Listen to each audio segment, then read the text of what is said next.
முருங்கைக்காயில் தாங்க ஒரு ரெசிபி செஞ்சு காட்ட போகிறேன். நீங்கள் குழம்பெல்லாம் எதுவுமே வைக்க வேண்டாம். மற்றபடி நம்ம புளிகிலாம் எதுவும் ஊற்ற போகிறது கிடையாது. சாம்பார் வெங்காயம் விலை ஜாஸ்தியாக இருக்கும். ஒரு புரட்டிட்டு நம்ம இந்த காயை போட்டுற வேண்டியதுதான். இது மலச்சிக்கலுக்கு ஹெல்ப் பண்ணும். சிறுநீரகத்தை நம்மளுக்கு நல்ல வலுவடைய செய்யும். இது நம்ம மூடி வச்சிடலாங்க ஒரு 5 நிமிஷம்.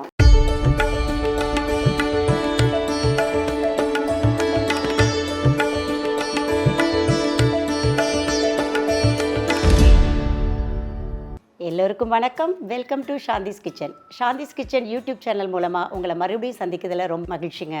உங்களுடைய அன்பையும் ஆதரவையும் எனக்கு தொடர்ந்து கொடுத்துட்டே இருங்க. நானும் உங்களுக்கு பிடித்த மாதிரி ரெசிபியை நானும் கொடுத்துட்டே இருப்பேன்.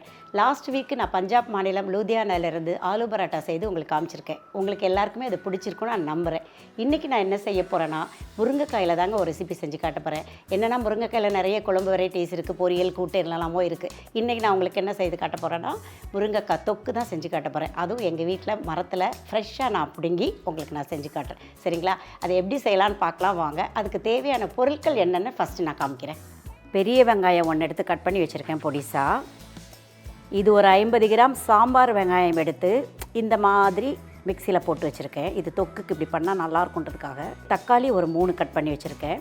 ஒரு 15 பல் பூண்டு எடுத்து இந்த மாதிரி அப்படியே 1-2 நச்சு வச்சுருக்கேன்.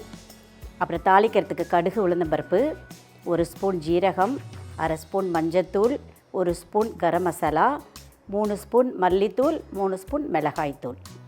இதாங்க எங்கள் மரம். இந்த மரத்தில் தான் நான் பறிக்க போகிறேன். எனக்கு எட்டுற அளவுக்கு பறித்து நான் உங்களுக்கு செஞ்சு காட்டுறேன். இப்போ முருங்கைக்காய் தொக்கு எப்படி செய்யலான்னு பார்க்கலாம் வாங்க. ஃபஸ்ட்டு ஒரு 4 ஸ்பூன் எண்ணெய் விட்டுக்கலாம். தேவைன்னா திருப்பி விட்டுக்கலாம். எண்ணெய் காயட்டும். நம்ம ஒரு ஓரமாக கடுகு, உளுந்தம்பருப்பு போட்டுடலாம். ஜீரகத்தையும் போட்டுடலாம். இந்த ஓரம் கடுகு, உளுந்தம்பருப்பு, ஜீரகம் போட்டதுக்கப்புறம் கருவேப்பிலையை நம்ம போட்டுருவோம். இப்போ பெரிய வெங்காயத்தை போடுறேன். சின்ன வெங்காயம், தேவையான பொருள் நான் உங்களுக்கு உப்புலாம் சொல்லலை. ஸோ உப்பு இப்போ தேவையான அளவு. இந்த வெங்காயம் வதங்கிறதுக்கான உப்பு போட்டுக்கலாம் ஃபஸ்ட்டு. கருவேப்பிலை, உப்பு, எண்ணெய் இதெல்லாம் உங்களுக்கு நான் சொல்லலை. நீங்கள் இதெல்லாம் சேர்த்துக்கோங்க. இது நல்லா வதங்கிட்டுருக்கட்டும். நம்ம இந்த ஓரத்தில் கொஞ்சமாக எண்ணெய் விட்டு இந்த பூண்டை போட்டுடலாம். இந்த மாதிரி எடுத்து வச்சுருக்கேன் பாருங்கள். பூண்டை போட்டு இது ஒரு பக்கம் வதங்கிட்டுருக்கட்டும். எல்லாம் சேர்ந்து நல்லா கோல்டன் கலரில் வர வரைக்கும் வதக்கலாம். ரொம்ப நல்லாயிருக்குங்க இந்த தொக்கு. நீங்கள் குழம்பெல்லாம் எதுவுமே வைக்க வேண்டாம். ரைஸ் மட்டும் வச்சு இந்த தொக்கை போட்டு நம்ம சாப்பிட்றலாம். அவ்வளோ டேஸ்ட்டாக இருக்கும். நீங்கள் செஞ்சு பாருங்கள். சரி, எங்கள் முருங்கை மரத்தில் இன்றைக்கி முருங்கைக்காய் இருந்ததுனால அதிலேருந்து பறித்து உங்களுக்கு அதுலேருந்து ஒரு ரெசிபி செஞ்சு காட்டலான்னு தான் காமிச்சிட்ருக்கேங்க. முருங்கைக்காயில் எத்தனையோ ரெசிபிஸ் இருக்குது. ஸோ உங்களுக்கு சுலபமாக ஒரு ரெசிபி செஞ்சு காமிச்சிடலாம் அப்படின்னு தான் எனக்கு இந்த தொக்கு பண்ணிக்கிட்டு இருக்கேன். இந்த சின்ன வெங்காயம், பெரிய வெங்காயம், பூண்டு எல்லாம் சேர்ந்து நல்லா வதங்கட்டும். அப்பப்போ அப்படி கிளறி விட்டுக்கோங்க. பூண்டு போட்டிருக்கிறதுனால கொஞ்சம் கேர்ஃபுல்லாக கிளறி விட்டுக்கலாம். மொத்தமே 20 நிமிஷம் தான் ஆகும் இந்த தொக்கு பண்ணுறதுக்கு. டக்குன்னு செஞ்சு நம்ம குழம்புலாம் வைக்கணுன்னு அவசியம் இல்லை. இந்த தொக்கை போட்டே சாப்பிட்றலாம். தயிர் சாதத்துக்கும் நல்லாயிருக்கும், குழம்பு ஊற்றி சாப்பிட்றதுக்கும் நல்லாயிருக்கும். இல்லை குழம்பே இல்லாமல் இந்த தொக்கை மட்டுமே போட்டு சாப்பிட்றதுக்கும் ரொம்ப நல்லாயிருக்கும். ட்ரை பண்ணி பாருங்கள் நீங்கள். அவ்வளோதாங்க. பூண்டோட பச்சை வாசனை போயிடுது. இப்போ நம்ம தக்காளி போட ஆரம்பிச்சிடலாம். எல்லாம் சேர்ந்து நல்லா வதங்கட்டும். அதுக்கு கொஞ்சம் உப்பு போட்டுக்கலாம். சீக்கிரம் நம்மளுக்கு வதங்கும். இந்த தக்காளி நல்லா மசிற அளவுக்கு வதக்கிடுங்க. அப்போ தான் அதில் உள்ள புளிப்பு சுவை தான் நம்மளுக்கு முருங்கைக்காய்க்கு. மற்றபடி நம்ம புளிகிலாம் எதுவும் ஊற்ற போகிறது கிடையாது. ஸோ இதில் உள்ள புளிப்பு சாறு நல்லா இறங்கிடணும்.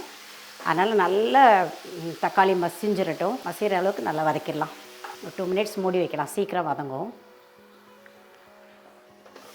அப்பப்போ திறந்து பார்த்துக்கோங்க. அடி பிடிச்சிடக்கூடாது இல்லையா? பூண்டு போட்டிருக்கோம். நீங்கள் நினைக்கலாம் முருங்கைக்காய் தொக்குக்கு ஏன் இவ்வளோ வெங்காயம், தக்காளி அந்த மாதிரின்னு. ஏன்னா இதில் உள்ள தொக்கு தான் நம்ம சாப்பிட போகிறது. மற்ற மசாலா எதுவுமே நம்ம போட போகிறது இல்லையா, தேங்காய் புளி அந்த மாதிரி ஐட்டம்லாம் இதில் எதுவுமே நான் போட போகிறது கிடையாது. அதுக்காக நம்ம தக்காளி வெங்காயம் பூண்டை வச்சு தான் அந்த டேஸ்ட்டே அதில் இருக்கும், நல்லாயிருக்கும். அது முழுமையாகவே சாம்பார் வெங்காயத்தில் செய்யலாம். நான் ஏன் அது பாதி இது பாதி போட்டேன்னா, சாம்பார் வெங்காயம் விலை ஜாஸ்தியாக இருக்கும், எல்லாராலையும் அது முழுசாக போட முடியாத சூழ்நிலை இருக்கும் இல்லையா. அதனால் இதில் பாதி அதில் பாதி போட்டால் நல்லா தான் இருக்கும். அவ்வளோதாங்க, தக்காளி நல்லா வதங்கிடுது. இந்த ஸ்டேஜில் நம்ம என்ன பண்ணலாம், எடுத்து வச்சுருக்க மசாலா தூளை போட்டுடலாம். மிளகாய்த்தூள், மல்லித்தூள், மஞ்சத்தூள், கரம் மசாலா லாஸ்ட்டில் போடணும். இது ஒரு 5 to 10 செகண்ட்ஸ் வதக்கினா போகிறோம். இந்த பொடியெல்லாம் மசாலாவை என்றைக்குமே ரொம்ப நேரம் வதக்கக்கூடாது. நான் ஆல்ரெடி நிறைய வீடியோவில் சொல்லியிருக்கேன். ஏன்னா அந்த மசாலா வந்து கருகிரும். ஸோ லைட்டாக ஒரு புரட்டு பறிச்சிட்டு நம்ம இந்த காயை போட்டுற வேண்டியதுதான். இந்த முருங்கைக்காங்க நான் பறித்து காமிச்சேன் இல்லையா, மீடியம் சைஸில் 5 முருங்கைக்காய் எடுத்து கட் பண்ணி வச்சுருக்கேன். இப்போது இது வேகிறதுக்கு தேவையான தண்ணியை விட்டுக்கலாம். இந்த தண்ணியில் தான் முருங்கைக்காய் வேகணும். ஸோ நல்லா ஊற்றிக்கலாம். நம்ம தேவையான உப்பு இப்போ போட்டுடலாம். முருங்கைக்காய்க்கு தேவையான உப்பு. இது நம்ம மூடி வச்சிடலாங்க ஒரு 5 நிமிஷம். நடுவில் நம்ம திறந்து பார்த்துக்கணும். நல்லா வேகட்டும். இந்த தண்ணியில் அந்த முருங்கைக்காய் நல்லா வெந்துடட்டும். அதுக்கப்புறம் நம்ம எப்படி இருக்குன்னு நான் காட்டுறேன் உங்களுக்கு. இந்த மாதிரி நடுவில் கிளறி விட்டுருங்க. ஏன்னா மசாலாவில் வேகுது இல்லையா, நம்ம வெறும் தண்ணி ஊற்றி வேக வச்சா அது நம்ம ஒரி பண்ண வேண்டாம். இது மசாலாலே நம்ம தீயை நார்மலாக வச்சு தான் வதக்கணும். அப்போ தான் நம்மளுக்கு அடியும் பிடிக்காமல் இருக்கும், அந்த மசாலாவும் அந்த முருங்கைக்காயில் ஏறும். அவ்வளோதாங்க, இது ஃபுல்லாகவே ரெடி ஆகிடுச்சு. இந்த ஸ்டேஜில் நம்ம வந்து கரம் மசாலா போட்டுக்கலாம். முருங்கைக்காயில் அவ்வளோ சத்துக்கள் இருக்குதுங்க. மலிவான விலையில் அதிக சத்துள்ள காய்னால் நம்ம முருங்கைக்காயை சொல்லலாம். இது வந்து மலச்சிக்கலுக்கு ஹெல்ப் பண்ணும். சிறுநீரகத்தை வந்து நம்மளுக்கு நல்ல வலுவடைய செய்யும். அப்புறம் குழந்தைகளுக்கு, சில குழந்தைங்களுக்கெல்லாம் இந்த மோஷன் ப்ராப்ளம் இருக்கும். அவங்களுக்கெல்லாம் என்னென்னா, இந்த முருங்கைக்காயை எடுத்து நடுவில் உள்ள அந்த இது இருக்குது இல்லையா, அந்த சதையை மட்டும் எடுத்து கொடுத்தாலே போதும், அவங்களுக்கு அந்த மோஷன் ப்ராப்ளமே இருக்காதுன்னு சொல்லுவாங்க. ஸோ அந்த மாதிரிலாம் நீங்கள் ட்ரை பண்ணி பாருங்கள். குழந்தைங்களுக்கு யாருக்கும் அந்த ப்ராப்ளம் இருந்தால் முருங்கைக்காயை இது பண்ணி கொடுங்க. வேக வச்சு நடுவில் உள்ள அந்த சதைப்பத்தை கொடுத்தாலே போதும். அவ்வளோ மருத்துவ குணம் இருக்குது இதில். கண்ணுக்கு நல்லது. வாரத்தில் 2 நாள் நம்ம முருங்கைக்காய் சேர்த்துக்கலாம். அவ்வளோதாங்க, ஃபுல்லாகவே ரெடி ஆகிடுச்சு. இப்போ நம்ம எடுத்து வச்சுருக்க கொத்தமல்லி இலை போட்டு ஆஃப் பண்ணிட வேண்டியதான். அவ்வளோதாங்க, ஃபுல்லாக ரெடி ஆகிடுச்சு. ஒரு 20 நிமிஷம் தாங்க ஆகும் இதுக்கு. இது ஏன்னா இப்போ வந்து இதை தண்ணியில் வேக வச்சுட்டு கூட நீங்கள் மசாலாவில் போடலாம். ஆனால் அது அந்தளவுக்கு டேஸ்ட் கொடுக்காது.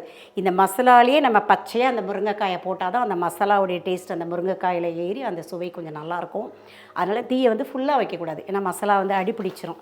தீயை நார்மலாக வச்சு நம்ம கொஞ்சம் ஒரு 15லேருந்து 20 நிமிஷம் ஆகும். அவ்வளோதான் ரெடி ஆகிடுச்சிங்க. அவ்வளோதாங்க, சுலபமான முறையில் சுவையான முருங்கைக்காய் தொக்கு உங்களுக்கு செஞ்சு காமிச்சிருக்கேன். இதே பக்குவத்தில் நீங்கள் செஞ்சு பார்த்துட்டு உங்களுடைய ஃபீட்பேக்கை கமெண்ட் பாக்ஸில் சொல்லுங்கள்.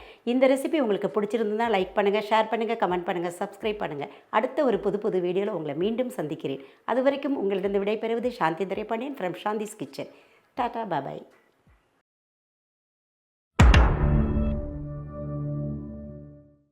எல்லோரும் நீங்கள் என்னைய பார்க்காதீங்க, சிரிக்கிறார் பாருங்க.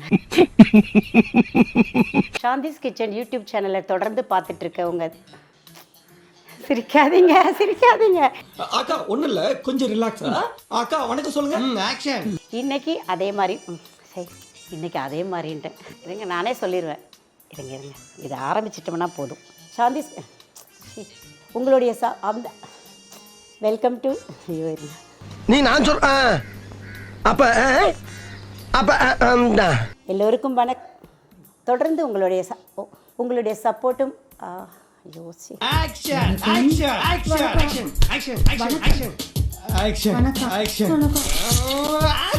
கட் பண்ணுங்க. அவ்வளோதானே.